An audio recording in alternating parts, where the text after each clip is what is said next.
आप जैसे देख रहे हैं हमारी वॉशिंग मशीन शेक कर रही है, जो जो से हिल रही है, तो उसकी प्रॉब्लम शॉकर की होती है।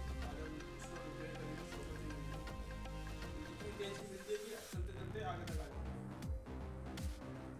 तो इसकी शॉकर चेंज करते हैं, फिर देखते हैं इसकी प्रॉब्लम तो होती नहीं होती।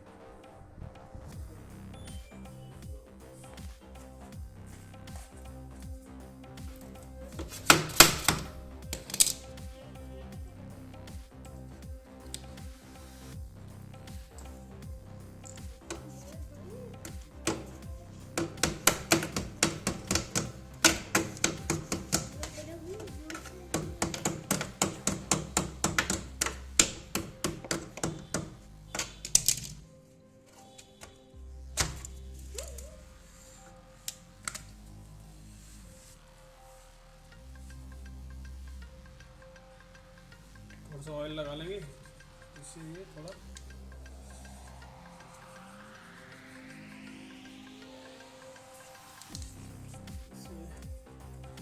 ये प्ले आ जाती है, प्ले आ गई।